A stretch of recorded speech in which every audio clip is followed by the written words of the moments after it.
À une époque, on s'est rencontrés, Jacques et moi, justement dans le poker. Il était joueur poker professionnel et moi, j'ai voulu devenir joueur poker professionnel. J'étais pendant le poker très sérieusement pendant 2 ans et on s'est rencontrés là-bas. On a joué ensemble, on a joué à côté, on a joué l'un contre l'autre. Et il s'est passé des nuits entières où on a bavardé, on a discuté, Tu te rappelles de ça, de tout ça, Jacques? Tu te rappelles de ça? Attends, vas-y, je fais le micro. Ah, j'avais pas le micro. Ah, maintenant, tu Alors, bon, l'as. j'étais pas joueur professionnel, semi-professionnel, j'avais C'est bien. d'autres activités. Mais c'est vrai que, évidemment, je me rappelle de tout ça. Je suis encore joueur semi-pro, même si j'ai beaucoup, beaucoup d'activités et que le poker, c'est très chronophage. Mais c'est un jeu passionnant et contrairement à ce qu'on peut croire, c'est pas un jeu de flambeur. Au contraire, c'est un jeu de maîtrise de la gestion en fait du hasard et de l'aléatoire. C'est en fait finalement un peu la vraie vie. Mais Parce que c'est un jeu de la vie, c'est le jeu de la vie. c'est exactement ce que je dis tous les jours. C'est pour ça que j'adore ce jeu. C'est le seul jeu qu'on pourrait jouer en casino qui, en fait, où tu joues pas contre le casino. Tu joues contre des gens. Et à partir du moment où tu Ouais. joues contre des gens, tu as beaucoup plus de chances de gagner si tu es capable de manipuler, parler, discuter, bluffer, réfléchir, penser, imaginer, contrôler. Ouais, moi j'adore ce jeu parce qu'il me fait penser à mon boulot. Enfin, moi je suis consultant en stratégie de développement, j'aide les entrepreneurs. J'ai entrepris aussi un certain nombre de projets, donc ça ressemble beaucoup à l'entrepreneuriat. C'est-à-dire qu'il faut penser quand on est patron, qu'on essaye d'anticiper les choses, hein. Comme je disais ce matin, gérer une entreprise, c'est prévoir, gouverner, c'est prévoir, c'est anticiper. Donc c'est ce qu'on n'arrête pas de faire. Le seul truc, c'est qu'il y a toujours des paramètres aléatoires, des choses qu'on ne peut pas prévoir, qu'on appelle l'imprévu. Et c'est ça le poker, en fait. On ne peut pas tout maîtriser, on essaye de maîtriser ce qui est maîtrisable le mieux possible. Et par contre, il y a le paramètre chance qui nous rattrape. Et c'est la vraie vie. La vraie vie, c'est les pépins de vie que, hélas, on peut avoir les uns et les autres, les accidents de la vie. Et la gestion de l'aléatoire, c'est ça qui est passionnant dans ce fabuleux jeu. Mais c'est pas du tout un jeu de flambeur. Ça, c'est pour les gens qui n'ont rien compris au jeu. Non, c'est pas un jeu de flambeur. Moi, j'adore ce jeu parce que justement, ça demande de la stratégie, de la probabilité, des statistiques, des calculs, mais surtout parler aux gens. Surtout parler aux gens. Et je vois, toi, tu dis c'est la vraie vie, je dis cette même phrase tout le temps quand je parle de poker. Et une des choses que je fais, Jacques, que tu sais pas, c'est que je fais des formations sur la négociation autour d'une dame de poker. Ah, ça me Et, plaît ça. et ben oui. Ça me plaît. Et c'est pour ça que j'ai envie de faire cette soirée de poker avec toi.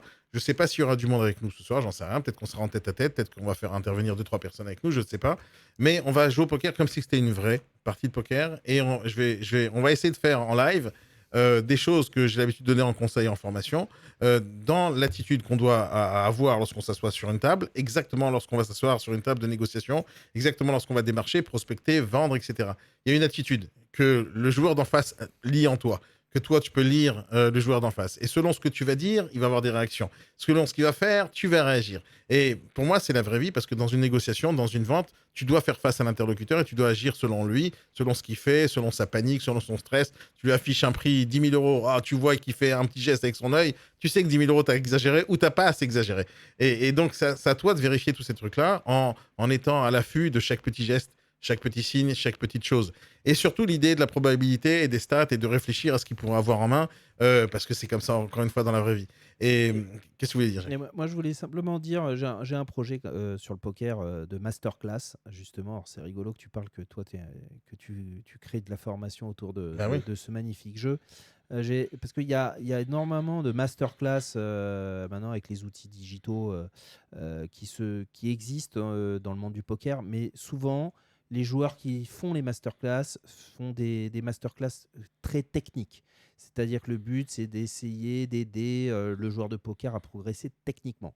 Or, Mais il n'y a moi, pas que ça, hein. alors que moi, je pense que la technique au poker, comme d'ailleurs dans la vie, la technique, la connaissance de votre secteur lorsque vous êtes entrepreneur, ça représente peut-être 15% de la compétence. Le gros de la compétence, c'est comment, c'est tous les à côté en fait. C'est comment vous vivez, comment vous comprenez l'autre, comment vous comprenez les clients. Je parlais de On appelle ça ce les soft matin. skills, et l'intelligence émotionnelle, et l'empathie, et la négociation, Exactement, ça se etc. développe énormément les soft skills en ce moment, le savoir-être, et c'est fondamental. C'est-à-dire que finalement la connaissance métier est dérisoire et moi j'ai pu le voir en tant que consultant. C'est-à-dire un consultant s'adapte à n'importe quel environnement assez vite. quand il sait à peu près faire son métier, il s'adapte. Et finalement, la connaissance métier, ça représente rien dans votre métier. Alors, ça ne veut pas dire que c'est inutile, hein, je ne dis pas du tout ça.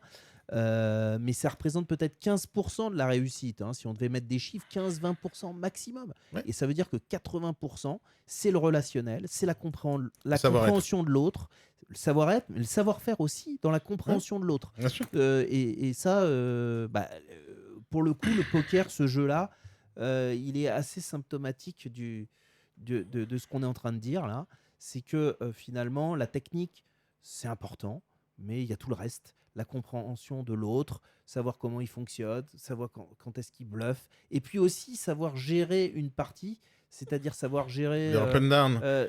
voilà, les coups ce qu'on appelle les coups d'ascenseur émotionnels, savoir les gérer correctement, savoir faire preuve de résilience. Et alors là, pour le coup, faire preuve de résilience dans l'entrepreneuriat, c'est vraiment un sujet que vous connaissez sans doute. Daniel doit vous en parler Tous les jours. tous les jours. La résilience, savoir rebondir quand on a pris un sale coup parce qu'on a perdu un client ou qu'on a une activité qui est en difficulté, savoir rebondir et repartir.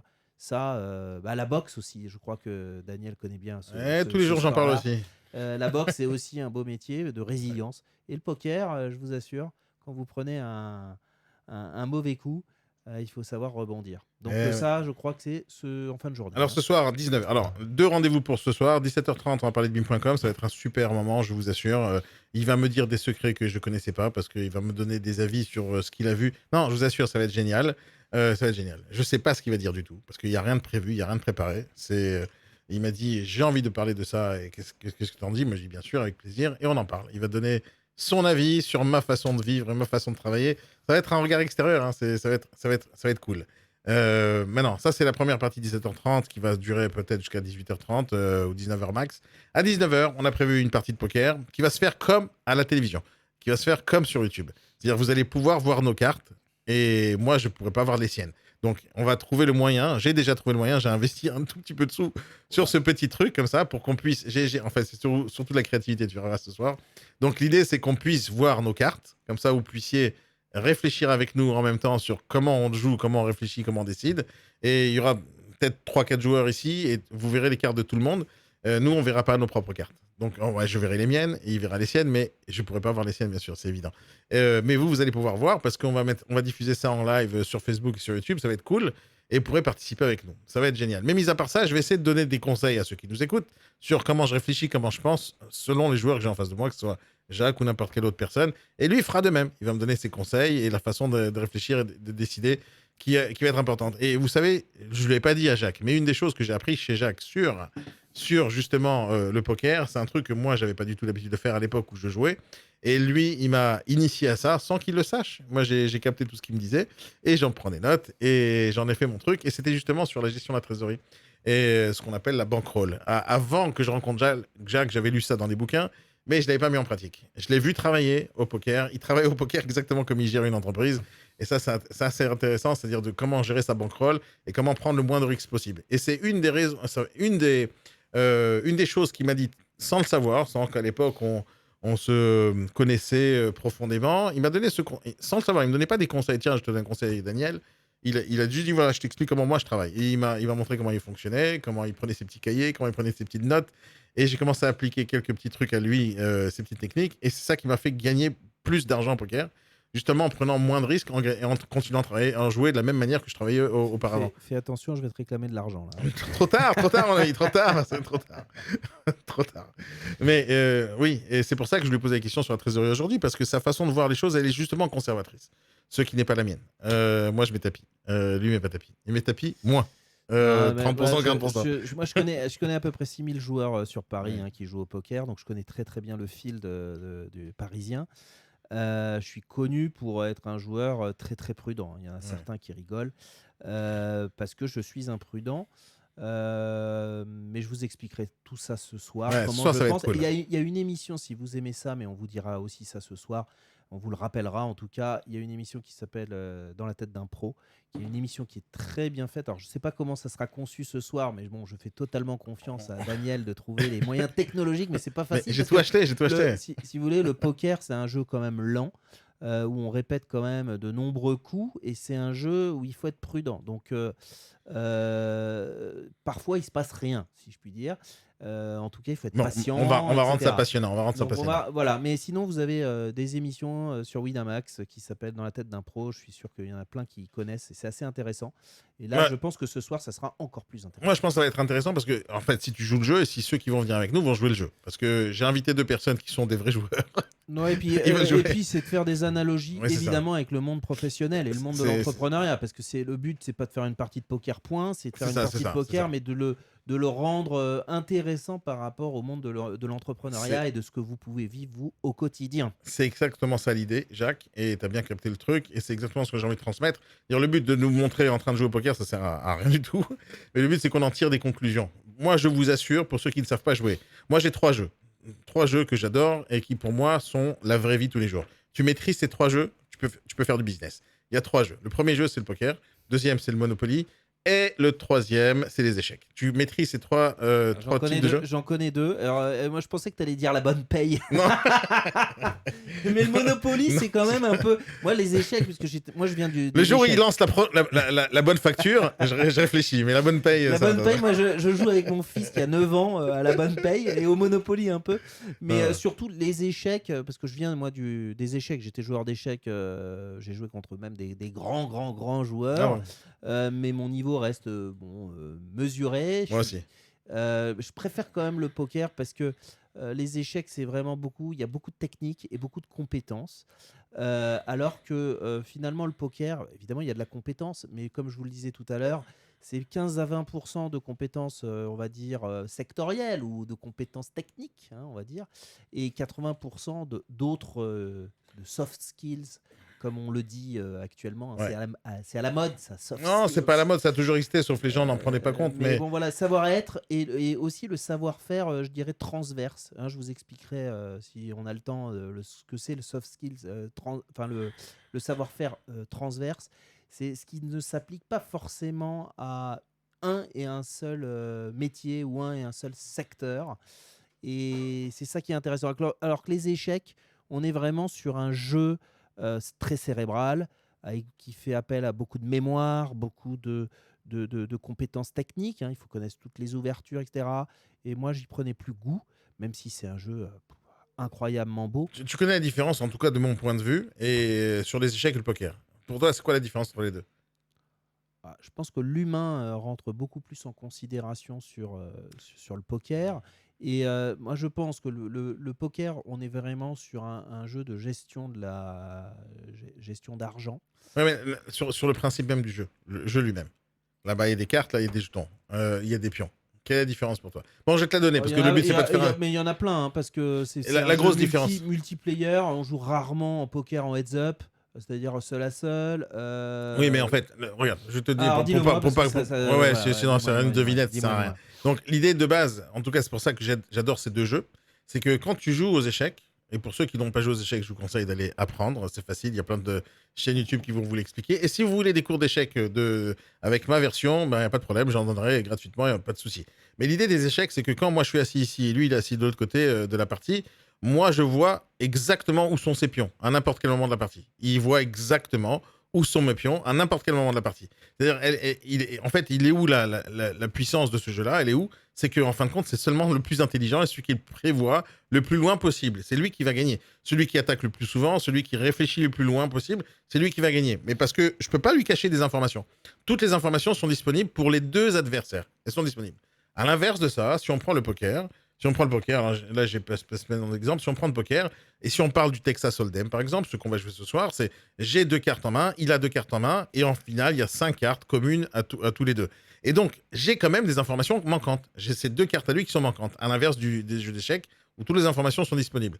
Et j'ai 2 informations manquantes, ces 2 cartes à lui, et il y a 2 informations manquantes pour lui, les miennes. Mais il y a aussi les cartes des autres joueurs qui sont manquantes. Et en fait, l'idée, c'est dans ce jeu de poker, c'est de réfléchir justement à ces informations manquantes, ce qu'on n'a pas comme challenge dans le jeu d'échecs, parce que toutes les informations sont là. Et donc, la réflexion, elle est différente. C'est on va essayer de deviner les informations manquantes en posant des questions, en bluffant, en stressant l'autre, en mettant la pression, en faisant des jeux, disons, inversés. Peu importe. Il y a plein de techniques pour pouvoir... C'est la vraie vie, en fait. C'est bah, la vraie vie. exactement. Le poker, c'est la vraie vie. Je Les suis d'accord. échecs, on est vraiment sur de la... C'est pour ça que je C'est dis de la réflexion. Je Ouais. dis la compétence technique. on est plutôt sur du 80 compétences techniques, 20% autres. Parce que bon, il peut y avoir, il y a évidemment de la psychologie, il y a évidemment à très haut niveau, la psychologie est énorme, la compétence aussi sportive et conditions physiques est très importante lorsque vous faites un championnat, hein, quel qu'il soit, hein, et pas que le championnat du monde, mais moi j'ai fait les championnats d'Île-de-France, de France, des choses comme ça, c'est physiquement difficile. Donc vous avez des compétences autres que la compétence technique, mais la compétence technique est véritablement importante. C'est un peu comme d'ailleurs au tennis, hein. Vous prenez en ce moment, c'est Roland Garros. Celui qui joue au tennis, en règle générale, celui qui gagne, c'est quand même le meilleur. Ça arrive que le moins bon non, le hasard marche pas au tennis. Voilà. Et c'est ça qui est beau dans le poker. Il faut comprendre que n'importe qui peut être champion du monde. Ouais, parce qu'il y a une part de hasard et de chance. Il y a le hasard. Après, sur le long terme, sur une vie de joueur de poker, bien évidemment, celui qui est meilleur, qui a des meilleurs soft skills, qui gère bien son argent, etc., ira le plus loin possible. Mais sur le court terme, c'est vrai que n'importe qui peut gagner. Et c'est ça qui fait la beauté de ce jeu. Et c'est pour ça qu'il est aussi démocratique. Je suis d'accord avec toi. Les amis, rendez-vous à 17h30 ce soir pour parler, encore une fois, business, entrepreneuriat et surtout BIM.com. C'est un super projet. Je vous conseille d'écouter le premier épisode dès maintenant, dès aujourd'hui. Allez chercher sur n'importe où, hein, même sur YouTube, je pense qu'il y a quelque chose là-bas. Mais surtout en podcast. Cherchez sur n'importe quelle plateforme de podcast la folle histoire de BIM de B2I2M.com. Et cherchez Daniel Adjar sur Apple Podcast ou sur Deezer ou sur Spotify, peu importe où vous êtes, vous allez le trouver. Et écoutez le premier épisode, comme ça va vous donner un peu l'ambiance de ce soir. Et moi, je vous conseille de tout écouter. Si vous voulez vraiment voir le début d'un entrepreneur à sa création jusqu'à ce qu'il gagne des millions, jusqu'à qu'il les perde tous, là, c'est mon histoire pendant 5 ans. Donc il a fait all-in. Il a fait all-in. Et c'est une super histoire parce que ça montre en l'espace de 5 ans comment on peut créer quelque chose à partir de zéro et comment tout perdre, se retrouver exactement au même endroit et comment remonter juste après. Je vous assure, c'est pour ça que j'ai décidé de raconter cette histoire, c'est qu'il ne faut pas s'arrêter sur l'échec d'abord et de tout perdre, c'est pas si grave que ça. Donc ça fait verser quelques larmes, ça fait un peu mal au cœur, ça fait plein de trucs, mais c'est pas grave. Le lendemain, on ouvre une nouvelle boîte et on recommence à zéro. Ça, c'est mon état d'esprit et c'est ce que je vais essayer de vous transmettre ce soir. Moi, je voulais simplement rebondir je parle beaucoup, mais j'aime bien parce que ce que dit Daniel est totalement vrai, donc on ne peut que rebondir sur ce qu'il dit. C'est ça qui manque en France. Sincèrement, moi, c'est ça qui est terrible et dramatique dans le milieu français, dans le milieu professionnel français, c'est qu'on n'a pas le droit à l'échec, que l'échec est mal vu, mal perçu. Alors que pourtant c'est ce qui fait la richesse des vies personnelles, des vies professionnelles, c'est il faut se planter pour réussir, ça c'est souvent le cas aux États-Unis, tout le monde le sait, mais dans les milieux on va dire anglo-saxons, l'échec est justement promu, on le met en avant, au contraire, c'est même dans les entretiens d'embauche, ne pas avoir un échec, ne pas pouvoir présenter un échec et le mettre en avant, c'est mal perçu. C'est-à-dire que l'échec est très bien perçu. Et c'est ça qui est bien avec Daniel, c'est sa capacité de résilience. Merci beaucoup, Jacques. Les amis, on se retrouve tout à l'heure à 17h30 pour un autre live qui va être, je vous assure, génial. Préparez les mouchoirs, préparez le popcorn et préparez de la bière, ce que vous voulez, pour un bon apéro à partir de 17h30 cet après-midi. Les amis, passez une très bonne journée. Merci, Jacques, pour ces interventions jusqu'à maintenant. Et on se retrouve tout à l'heure. Salut à tous. Bye bye. Oh, non, t'es en plein musique, c'est pas normal. 2 secondes, c'est quoi ce bordel? Jacques, tu fais n'importe quoi avec les manettes. T'arrêtes de toucher, s'il te plaît, le bouton. Juste ça, c'est moche. Arrête. C'est moche alors que j'ai rien fait. Voilà, une des leçons que vous devez prendre, la mauvaise foi, ça fait partie du business aussi. Il est très fort. Moi, je suis niveau 3. Allez, bye bye. So dedicated, help with business development, and it's so amazing. Capiche Radio, hey, this is what you need in helping entrepreneurs and motivational speakers. Grow your business, make some money, and I understand you. Well, I got the best coach, that's my homie Daniel. Capiche, the best motivational radio station in the world. Capiche?